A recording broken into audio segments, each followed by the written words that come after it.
విజయవాడ పయనమయ్యారు. ఈ మేరకు మరి కాసేపట్లో పార్టీ అధినేత చంద్రబాబు నాయుడు ఆధ్వర్యంలో విజయవాడలో కూటమి సమావేశం జరగనుంది. ఈ సమావేశంలో శాసనసభాపక్ష నేతగా చంద్రబాబును ఎన్నుకోనున్నారు.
కూటమి తరపున విజయం సాధించిన ఎమ్మెల్యేలు విజయవాడ పయనమయ్యారు. ఈ మేరకు మరి కాసేపట్లో పార్టీ అధినేత చంద్రబాబు నాయుడు ఆధ్వర్యంలో విజయవాడలో కూటమి సమావేశం జరగనుంది. ఈ సమావేశంలో శాసనసభాపక్ష నేతగా చంద్రబాబును ఎన్నుకోనున్నారు. ఇక ఇదే అంశానికి సంబంధించి తాజా అప్డేట్స్ మా ప్రతినిధి పవన్ అందిస్తారు. పవన్.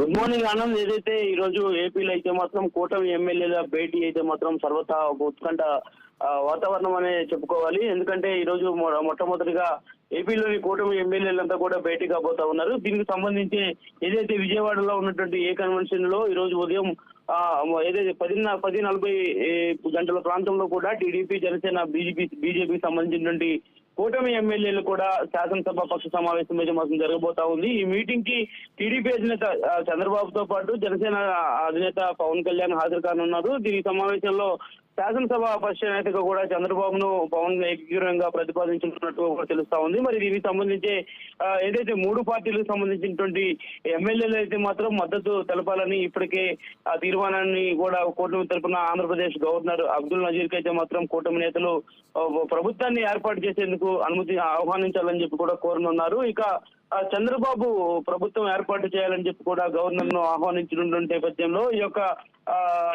భేటీకి సంబంధించి కూడా ఇప్పటికే ఒక్కొక్కరు కూడా ఎమ్మెల్యేలు ఏదైతే విజయవాడలో ఉన్నటువంటి ఏ కన్వెన్షన్ సెంటర్ కి అయితే మాత్రం చేరుకుంటా ఉన్నారు. మరి అయితే రేపైతే చూసుకోవచ్చు. రేపైతే టీడీపీ అధినేత చంద్రబాబు ముఖ్యమంత్రిగా ప్రమాణ స్వీకారం చేయబోతున్నటువంటి నేపథ్యంలో ఇక కేబినెట్ లో ఉన్నటువంటి మంత్రుల ప్రమాణ స్వీకారానికి సంబంధించినటువంటి ప్రక్రియపై కొంత ఐటెన్షన్ వాతావరణం కనిపిస్తా ఉంది. ఎప్పుడు ఎక్కడ ఎవరికి ఏ కేబినెట్ శాఖ దక్కుతుంది అనేటువంటి ఒక చర్చ అయితే మాత్రం ప్రస్తుతం ఆంధ్రప్రదేశ్ లో జోరుగా కొనసాగుతా ఉంది. కూటమిలో ఏర్పాటులో కీలకంగా వ్యవహరించినటువంటి జనసేన అధినేత జనసేనకి ఎన్ని మంత్రి పదవులు దక్కబోతున్నాయి, మరి అదేవిధంగా కూటమిలో ఉన్నటువంటి బీజేపీకి ఎన్ని పదవులు దక్కబోతున్నాయనేటువంటి ఒక ఉత్కంఠ వాతావరణం అయితే ప్రస్తుతం కనిపిస్తున్నటువంటి నేపథ్యంలో ఈ రోజు ఈ యొక్క భేటీలో పూర్తి స్థాయి అంశాలు కూడా ప్రస్తావించేటువంటి అవకాశం కూడా కనిపిస్తా ఉంది. అనంతరం ఏదైతే ప్రస్తుతం ఇప్పటికే వస్తున్నటువంటి సోషల్ మీడియా వార్తలని చూసుకున్నట్టయితే డిప్యూటీ సీఎం పదవిపై ఆసక్తిగా ఉన్నటువంటి జనసేన అధినేత పవన్ కళ్యాణ్ అయితే మాత్రం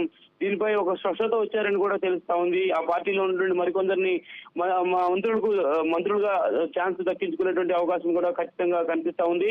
అసెంబ్లీ సీట్ల కేటాయింపులో కాంప్రమైజ్ అయినటువంటి జనసేన అధినేత కేబినెట్ పదవుల్లో మాత్రం ఎక్కువ తమకే అవకాశం కల్పించాలని చెప్పి కూడా ఇప్పటికే చెప్తున్నట్టు కూడా తెలుస్తా ఉన్నటువంటి నేపథ్యంలో ప్రస్తుతం ఈ రోజు ఉదయం 11:40 సమయంలో కూడా పూర్తి స్థాయిలో ఈ యొక్క కేబినెట్ సంబంధించినటువంటి ఎమ్మెల్యేల భేటీలో శాసనసభ పక్ష నేతగా చంద్రబాబు అయితే మాత్రం మాట్లాడబోతా ఉన్నారు. చంద్రబాబు సంబంధించినటువంటి అంశాలపై ఇప్పటికే పూర్తి స్థాయి కూడా విశ్లేషణ చేసినటువంటి పరిస్థితి అయితే మాత్రం కనిపిస్తా ఉంది. ఆనంద్.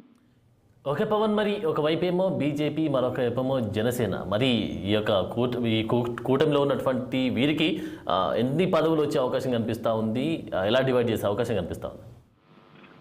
అంటే ఖచ్చితంగా కూడా ఇప్పటికే పార్టీలో క్రియాశీలకంగా వ్యవహరించినటువంటి కూటమి సంబంధించినటువంటి ఇరు పార్టీలు కూడా ఏదైతే జనసేన కావచ్చు బీజేపీ కావచ్చు ఈ ఇరు పార్టీలకు సంబంధించినటువంటి వారిలో కూడా దాదాపుగా జనసేన ఇప్పటికీ 21 అసెంబ్లీ స్థానాల్లో 21 అసెంబ్లీ స్థానాలు విజయం సాధించింది. మరోవైపు భారతీయ జనతా పార్టీ కూడా 6 స్థానాల్లో విజయం సాధించినటువంటి నేపథ్యంలో ఇక దీనికి సంబంధించి ఒక ఉత్కంఠమైనటువంటి వాతావరణం ప్రధానంగా చూసుకుంటే మాత్రం జనసేనకి కేబినెట్ లో దాదాపుగా 5 నుంచి 6 కేబినెట్ పదవులు కూడా ఇస్తారని చెప్పి కూడా జోరుగా ప్రచారం అయితే కోసం ఇప్పటికే కొనసాగుతా ఉంది. మరోవైపు ఈ భారతీయ జనతా పార్టీకి సంబంధించి కూడా 1 లేదా 2 కేబినెట్లు సంబంధించినటువంటి సీట్లను కూడా కేటాయించేటువంటి అవకాశం ఉందంటూ కూడా ఇప్పటికే జోరుగా అయితే మాత్రం ప్రచారం జరుగుతున్నటువంటి నేపథ్యంలోనే ఈ రోజు అసెంబ్లీలో ప్రతిపక్ష పాత్ర పోషిస్తామని ఇప్పటికే పవన్ కళ్యాణ్ వెల్లడించినటువంటి పరిస్థితి కూడా కనిపిస్తుంది. కాబట్టి ఇక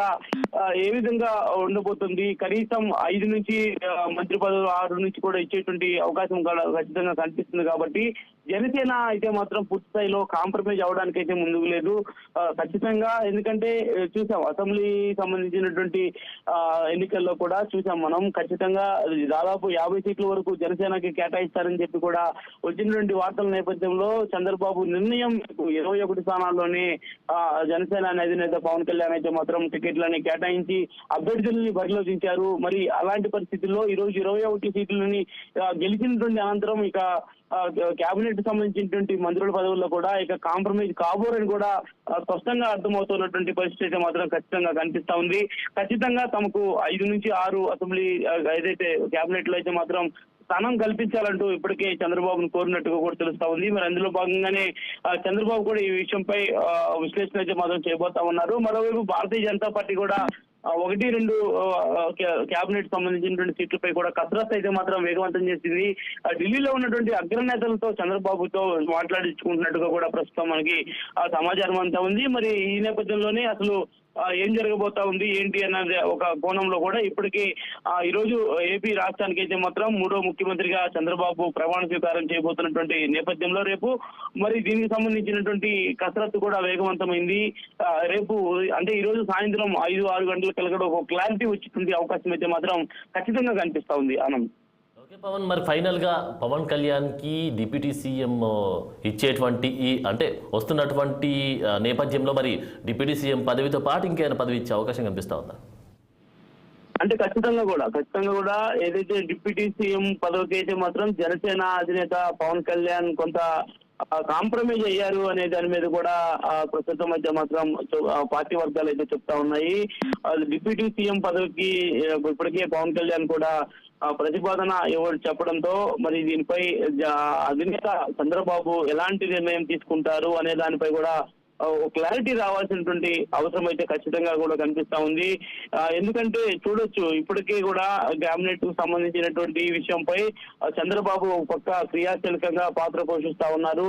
ఎవరెవరికి ఏ శాఖలు కేటాయించాలి, ఎంత పెద్ద మొత్తంలో పార్టీని క్యాడర్ అంతా కూడా పట్టుకొని ముందుకు వెళ్ళాలి, కూటమిలో ఉన్నటువంటి నేతల్ని కలుపుకొని రాష్ట్రంలో సుభిక్షమైనటువంటి పరిపాలన చేయాలి. కాబట్టి ఎలా ముందుకు వెళ్ళాలి అనే దానిపై కూడా ఒక పూర్తి స్థాయిలో వ్యూహరచనతో ముందుకెళ్తా ఉన్నారు చంద్రబాబు. మరి కాబట్టి జనసేనాని అధినేత పవన్ కళ్యాణ్ ను కలుపుకొని డిప్యూటీ సీఎం పదవి ఇచ్చి ముందుకు తీసుకువెళ్తారా, లేదంటే ఆయనకి ఏదన్నా శాఖ కేటాయిస్తారా అనే దానిపై క్లారిటీ రావాల్సినటువంటి అవసరం అయితే ఖచ్చితంగా కనిపిస్తా ఉంది. ఇప్పటికే జనసేనాని అధినేత పవన్ కళ్యాణ్ అయితే మాత్రం క్లారిటీ ఇచ్చేశారు. తను డిప్యూటీ సీఎం పదవి అవకాశం వస్తే కనుక ఖచ్చితంగా స్వీకరిస్తానని చెప్పి కూడా చెప్పినటువంటి పరిస్థితి కూడా కనిపించింది. కాబట్టి మరి కేబినెట్ పదవుల్లో అత్యధిక ప్రాధాన్యత కలిగినటువంటి డిప్యూటీ సీఎం పదవిపై కూడా జనసేనాని అధినేత మక్కువ చూపారు. కాబట్టి మరి చంద్రబాబు ఎలాంటి నిర్ణయం తీసుకుంటారనేది కూడా కొంత వేచి చూడాల్సినటువంటి అవసరం అయితే ఖచ్చితంగా ఉంది. ముఖ్యంగా జనసేన పార్టీకి సంబంధించినటువంటి మంత్రి పదవుల విషయంలో కూడా చంద్రబాబు ఇప్పటికే పవన్ కళ్యాణ్ కు ఒక ఛాయిస్ అయితే మాత్రం ఇచ్చారు. ఖచ్చితంగా ఎవరైతే క్రియాశీలకంగా పార్టీలో ప్రధాన భూమిక పోషించారో ఆ పార్టీలో ఉన్నటువంటి ఆ నేతలను గుర్తించాలని చెప్పి కూడా పవన్ కళ్యాణ్ సూచించిన నేపథ్యంలో పవన్ కళ్యాణ్ ఇప్పటికే దాదాపు పార్టీలో క్రియాశీలకంగా పనిచేసినటువంటి 5 నుంచి 6 మంది సంబంధించినటువంటి లిస్టులో ఆ పేర్లను కూడా ఇప్పటికే ప్రతిపాదించారని కూడా తెలుస్తా ఉంది. మరి అందులో భాగంగానే ప్రధానంగా చూసుకున్నట్టయితే